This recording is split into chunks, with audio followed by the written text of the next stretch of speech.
திருமண பந்தத்தில் இருப்பவர்கள், பார்ட்னர்ஷிப் பந்தத்தில் இருக்கிறவங்களுக்கெல்லாம் மனசில் விரக்தி வரக்கூடிய வாய்ப்பை ஏற்படுத்துவார் சுக்கிரன்.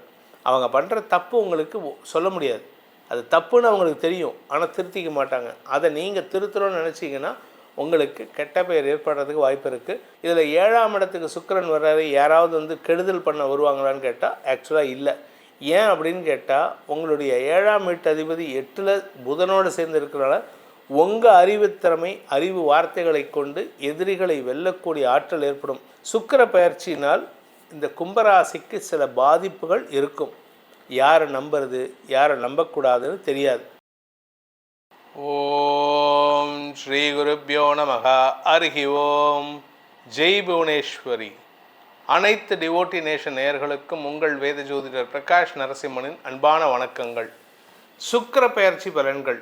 இந்த சுக்கிர பயிற்சி பலன்கள் அனைத்தும் பொது பலன்கள் மட்டுமே. திருக்கணித பஞ்சாங்க முறைப்படி கணிக்கப்படுகின்ற இந்த பலன்கள் உங்களுக்கு சாதகமாகவோ பாதகமாகவோ நடந்திட உங்களுடைய ஜனனகால ஜாதகம் மற்றும் தசாபக்திகள் துணை நிற்க வேண்டும். இந்த சுக்கிர பயிற்சி அப்படிங்கிறது வந்து எதுக்காக இவ்வளோ இம்பார்ட்டன்ஸ் கொடுத்து பேசுகிறீங்க அப்படின்னா, வாழ்க்கையில் சந்தோஷம் நிலைத்திருக்கணும். சில பேர் பார்த்திங்கன்னா எப்போ பாரு அழுதுட்டுருப்பாங்க. அவங்களுக்கெல்லாம் சுக்கிரன் வந்து சாதகமாக இல்லைன்னு அர்த்தம். குரு சாதகம் இல்லாமல் இருந்தால் கூட பிரச்சனை இல்லை. ஆனால் இந்த சுக்கிரன் வந்து சாதகமாக இல்லை அப்படின்னா சந்தோஷம் இருக்காது, சுக வாழ்க்கை இருக்காது, வசதி வாய்ப்புகள் இருக்காது. குறிப்பாக உங்களுக்கு வந்து திருமணம், தாம்பத்திய சந்தோஷம் இருக்காது. இது மட்டும் இல்லை, நீங்கள் எங்கேயாவது வெளியில் போய் ஹோட்டலில் போய் சாப்பிட்ணும் அப்படின்னா இந்த சுக்கிரன் ஒழுங்காக இருந்தால் தான் சாப்பிட முடியும். நீங்கள் ஹோட்டலுக்கு போனாலும் உங்கள் நேரம் போனீங்கன்னா அங்கே போய் எல்லாம் பழசாக தான் இருக்கும். கடைசியில் பார்த்தா அங்கேயும் போய் இட்லியும் தோசையும் தான் சாப்பிட்ற மாதிரி இருக்கும். ஸோ ஒரு மனுஷனுடைய ஜாதகத்தில் சந்தோஷமான அனுபவத்தை தரக்கூடிய கிரகம் எதுன்னு கேட்டால் இந்த சுக்கிரன் தான். என்டர்டெயின்மெண்ட்டுக்கான கிரகம். அப்பேற்பட்ட கிரகம் கோச்சாரத்தில் ஒழுங்காக இருந்ததுன்னா பிரச்சனை இல்லை.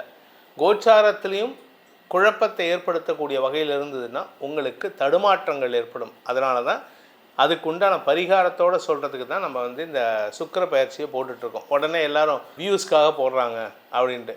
வியூஸ்க்காக போடணுங்கிற அவசியம் இல்லை. அதுக்குன்னு சில வேண்டாத டாபிக் இருக்குது, அதெல்லாம் எடுத்து போட்டால் எங்களுக்கு வியூஸ் வந்துடும். எங்களுக்கு வியூஸ்க்காக இல்லை, எங்களுடைய கடமை இதை உங்களுக்கு நல்ல விதத்தில் பயன்படுத்திக்கணும் அப்படிங்கிறதுக்காக தான். இந்த சுக்கிர பயிற்சி எப்போ நடக்கிறது அப்படின்னு பார்த்தீங்கன்னா, செப்டம்பர் 14ஆம் தேதி அன்று சுக்கிரன் கடகராசியிலிருந்து சிம்ம ராசிக்கு பயிற்சி ஆகிறார். அதாவது தன்னுடைய நீச்சஸ்தானத்தை நோக்கி பயணிக்கிறார். கடகராசியிலிருந்து சிம்ம ராசிக்கு பயிற்சி ஆகிறார். கடகராசி கூட நட்பு கிரகத்தினுடைய வீடு, சந்திரனுடைய வீடு. சிம்ம ராசி வந்து சூரியனுடைய வீடு. சூரியன் வந்து சுக்கிரனுக்கு நேர் எதிரி. ஏன்னா குரு வந்து டீச்சர் சூரியனுக்கு, சுக்கிரன் வந்து அசுரர்களுக்கு டீச்சர். இவங்க ரெண்டு பேர்த்துக்கும் ஒத்து போகாது. அதனால் இந்த சுக்கிரன் எதிரி வீட்டில் போய் உக்காரதுனால சில குழப்பங்கள் ஏற்படுறதுக்கு வாய்ப்பு இருக்குது. அந்த குழப்பங்கள் என்ன மாதிரி குழப்பங்கள் அப்படிங்கிறதையும் நம்ம பார்க்க போகிறோம். இதில் பார்த்திங்கன்னா சூரியன் வந்து துலாம் ராசிக்கு பயிற்சி ஆகிறார். துலா மாதம்னு சொல்லக்கூடிய ஐப்பசி மாத பிறப்பு. துலா மாதம் அக்டோபர் 18ஆம் தேதி ஆரம்பிக்கிறது. இதில் வந்து செப்டம்பர் 19ஆம் தேதி அன்னைக்கு சுக்கிரன் வந்து சிம்ம ராசிக்கு வரார்.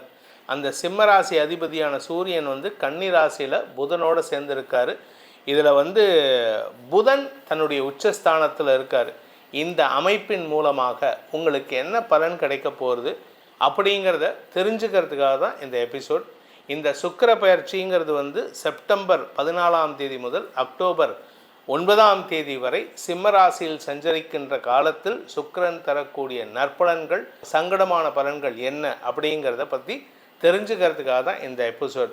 இந்த காலகட்டத்தில், இந்த செப்டம்பர் 14லேருந்து அக்டோபர் 9 வரைக்கும் இருக்கக்கூடிய காலகட்டத்தில் குரு பகவான் மிதுன ராசியில் சஞ்சாரம் பண்ணுவார். சுக்கிரன் வந்து கேதுவோடு இணைய போகிறாரு சிம்ம ராசியில். கன்னி ராசியில் சூரியனும் புதனும் இணைந்துள்ளார்கள். செவ்வாய் துலாம் ராசியில் குருவின் பார்வையில் இருக்கார். கும்பராசியில் ராகு இருக்கார். மீன ராசியில் சனி வக்கரமாக இருக்கார்.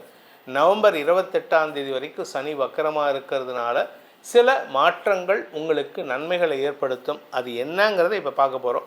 இதில் வந்து அக்டோபர் மாத கடைசியில் தான் புதன் விருச்சிகத்துக்கு போகிறார். புதன் விருச்சிகத்துக்கு, அதாவது கன்னியிலேருந்து துலாம், துலாத்துலேருந்து விருச்சிகம், இப்படி 2 இது போகிறதுனால அக்டோபர் மாதம் வரைக்கும் புதன் சுக்கிரன் பரிவர்த்தனை யோகமும் ஏற்படும். அது அடுத்த மாதம், அதாவது அக்டோபர் 9ஆம் தேதிக்கு மேலே, அக்டோபர் 9 கன்னிராசிக்கு சுக்கிரன் பயிற்சி ஆகும்பொழுது புதன் சுக்கிரன் பரிவர்த்தனை யோகம் ஏற்படும். அந்த பீரியட் வரைக்கும் எப்படி இருக்குது, அந்த அக்டோபர் 9ஆம் தேதி வரை எப்படிப்பட்ட பலன்களை நீங்கள் அனுபவிக்க போகிறீர்கள்? ஏன்னா செவ்வாய் குரு பார்வை விட்டு விலகிறதே ஒரு பெரிய விசேஷம்னு நம்ம செவ்வாய் பயிற்சியில் சொல்லியிருக்கோம். அதுக்கு வலு சேர்க்கும் விதமாக இந்த சுக்கிர பயிற்சி உங்களுக்கு எப்படிப்பட்ட பலன்களை தரப்போகுதுன்னு பார்க்கறதுக்கு தான் உங்களை அழைக்கின்றேன். வாருங்கள், உங்கள் பலாபலன்களை ஆராய்வோம். கும்பராசி நண்பர்களுக்கான சுக்கிர பயிற்சி பலன்கள். உங்களுடைய பாக்யாதிபதினு சொல்லக்கூடிய சுக்கிரன் சப்தமஸ்தானத்துக்கு வராரு. இது உங்களுக்கு மாற்றத்தை ஏற்படுத்தும். 6ஆம் இடத்துல இருந்து வரைக்கும் செய்யாத தப்புக்கு நீங்கள் பொதி சுமக்கிற மாதிரி இருந்திருக்கும். இப்போ 7ஆம் இடத்துக்கு வர்றதுனால என்ன பலன் அப்படின்னா, 7ஆம் இடத்துல கேது இருக்கிறதுனால திருமண பந்தத்தில் இருப்பவர்கள், பார்ட்னர்ஷிப் பந்தத்தில் இருக்கிறவங்களுக்கெல்லாம் மனசில் விரக்தி வரக்கூடிய வாய்ப்பை ஏற்படுத்துவார் சுக்கிரன். அவங்க பண்ணுற தப்பு உங்களுக்கு சொல்ல முடியாது, அது தப்புன்னு அவங்களுக்கு தெரியும், ஆனால் திருத்திக்க மாட்டாங்க. அதை நீங்கள் திருத்தணும்னு நினச்சிங்கன்னா உங்களுக்கு கெட்ட பெயர் ஏற்படுறதுக்கு வாய்ப்பு இருக்குது. பிஸ்னஸில் உங்களுடைய தந்தையை பார்ட்னராக வச்சுட்டு வேலை பண்ணுறது நன்மையை ஏற்படுத்தும். அலுவலக ரீதியாக மேலதிகாரிகளின் அனுசரணையான பேச்சு உங்களுக்கு அனுகூலத்தை ஏற்படுத்தும். அரசாங்க ரீதியான தடைகள் உங்களுக்கு சாதகமாக மாறக்கூடிய வகையில் இருக்குது. உங்களுடைய நீண்ட நாள் தேவைகள் பூர்த்தியாகும். குழந்தைகள், படிக்கின்ற குழந்தைகளுக்கு மேன்மைகள் கிடைக்கிறதுக்கு வாய்ப்பு இருக்குது. இதில் 7ஆம் இடத்துக்கு சுக்கிரன் வர்றாரு, யாராவது கெடுதல் பண்ண வருவாங்களான்னு கேட்டால் ஆக்சுவலாக இல்லை. ஏன் அப்படின்னு கேட்டால், உங்களுடைய 7ஆம் வீட்டு அதிபதி 8ல் புதனோடு சேர்ந்து இருக்கிறனால உங்கள் அறிவுத்திறமை, அறிவு வார்த்தைகளை கொண்டு எதிரிகளை வெல்லக்கூடிய ஆற்றல் ஏற்படும். ஆனால் இளம் வயது ஆண் பெண்கள், திருமண வயதினருக்கு திருமணம் பேச்சுவார்த்தைகளில் இப்பொழுது முனைப்பு காட்டக்கூடாது, தள்ளி வைக்கணும். 7.5 சனி நடந்தால் கூட அடுத்த குரு அதிசார பயிற்சியில் உங்களுக்கு சனி நல்லது பண்ண போகிறாரு. அந்த நல்லது பண்ணுற சனிக்கு சாதகமற்ற சூழ்நிலையை சுக்கிரன் ஏற்படுத்தி கொடுப்பாரு. அதனால் கவனமாக இருந்துக்கோங்க. சக பணியாளர்கள், பார்ட்னர்ஷிப் பிஸ்னஸ் பண்ணுறவங்க, இவங்கள்லாம் உங்களுடைய பார்ட்னர்ஸ் மேலே மன வருத்தம் ஏற்படுகின்ற வாய்ப்பை ஏற்படுத்துவார். அவங்கள நம்பி நீங்கள் மோசம் போகிறதுக்கு வாய்ப்பு இருக்கிறனால கொஞ்சம் பணம் கொடுக்கல் வாங்கல் விஷயத்தில் எச்சரிக்கையாக இருந்துக்கோங்க. இந்த காலகட்டத்தில், அதாவது செப்டம்பர் முதல் அக்டோபர் 9ஆம் தேதி வரை உண்டான காலகட்டத்தில் சுக்கிர பயிற்சியினால் இந்த கும்பராசிக்கு சில பாதிப்புகள் இருக்கும். யாரை நம்புறது, யாரை நம்பக்கூடாதுன்னு தெரியாது. ஸோ நம்பிக்கெட்டவர்கள் பெருவாரியானவர்கள் சுக்கிர பயிற்சி நடக்கக்கூடிய காலகட்டத்தில் கும்பராசிக்காரங்க நம்பி கெடுவதற்கு வாய்ப்பு இருக்குது. எதிர்பாலினத்தவர்களை நம்பி இருக்கக்கூடாது. நீங்கள் எங்கேயாவது ட்ராவலிங் போகிறீங்கன்னா ஆப்போசிட் ஜெண்டர் பக்கத்து சீட்டில் உட்காந்துங்கன்னா நீங்கள் எழுந்திரிச்சு நின்றுக்கிறது நல்லது. நீங்கள் கேட்கலாம், நான் என்ன தப்பாக பண்ண போகிறேன். நீங்கள் தப்பு பண்ண மாட்டீங்க, நீங்கள் நல்லவர் தான். ஆனால் அவங்க உங்கள் அந்த சர்க்கம்ஸ்டான்ஸ் உங்களை தப்பானவராக காட்டுறதுக்கு உதவிகரமாக இருக்கும். அதனால் எச்சரிக்கையாக இருக்கிறது நல்லது. ஏன்னா களத்திரக்காரகன் களத்திர ஸ்தானத்துக்கு வர்றது நல்ல விஷயம் கிடையாது.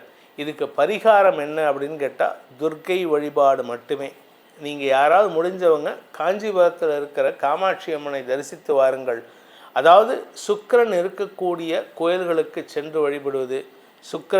வெள்ளீஸ்வரர் மாங்காட்டில், அப்படி இல்லை அப்படின்னா மயிலாப்பூரில் அங்கே ஒரு வெள்ளீஸ்வரர் கோயில் இருக்குது. எங்கெல்லாம் வெள்ளீஸ்வரர் கோயில் இருக்கோ, அப்படி காமாட்சி அம்மன் கோயில் இருக்கோ, அந்த தெய்வங்களை வழிபட்டு வாருங்கள். உங்களுக்கு அடுத்தவர்களால், குறிப்பாக எதிர்பாலினத்தவர்களால் எவ்வித சிக்கலும் வராமல் பாதுகாப்பதற்கு அந்த அன்னையின் அருள் துணை இருக்கும். இந்த சுக்கிர பயிற்சியானது உங்களுக்கு சுகத்தை மட்டுமல்லாமல், சந்தோஷத்தை மட்டுமல்லாமல், அனுகூலமான பலன்கள், அதாவது சுக குறைவிலிருந்து விடுபடுவதற்குண்டான வாய்ப்பையும் ஏற்படுத்தி கொடுக்க வேண்டும். அப்படிங்கிறத சொல்கிறதுக்கு தான் இந்த எபிசோட் சொல்லியிருக்கோம். உங்களுடைய தனிப்பட்ட ஜாதகத்துக்கு உண்டான பலன்கள், சுக்கிர பயிற்சி பலன்கள் மட்டுமல்லாமல், செவ்வாய் பயிற்சி பலன்கள் மட்டுமல்லாமல், இந்த கிரகங்களுடைய கூட்டு பலன்கள் என்ன அப்படின்னு தெரிஞ்சுக்கணும்னு ஆசைப்படுறவங்க கீழே கொடுக்கப்பட்டுள்ள தொலைபேசி எண்கள், கைபேசி எண்கள், வாட்ஸ்அப் எண்களில் தொடர்பு கொண்டு அப்பாயின்மெண்ட் ஃபிக்ஸ் பண்ணிவிட்டு நேரிலோ வாட்ஸ்அப்பிலோ பலன்களை தெரிந்து கொள்ளலாம். இதன் மூலமாக உங்கள் அனைவருக்கும் அனைத்து விதமான சுகத்தையும் சந்தோஷத்தையும் அந்த சுக்கிரன் உங்களுக்கு ஏற்படுத்தி கொடுக்க வேண்டும் எனும் அடியேனின் பிரார்த்தனையை சமர்ப்பித்து உங்கள் அனைவருக்கும் நல்வாழ்த்துக்களை தெரிவித்துக் கொண்டு உங்களிடமிருந்து விடைபெறுவது உங்கள் வேத ஜோதிடர் பிரகாஷ் நரசிம்மனின் அன்பான வணக்கங்களுடன். நன்றி, வணக்கம்.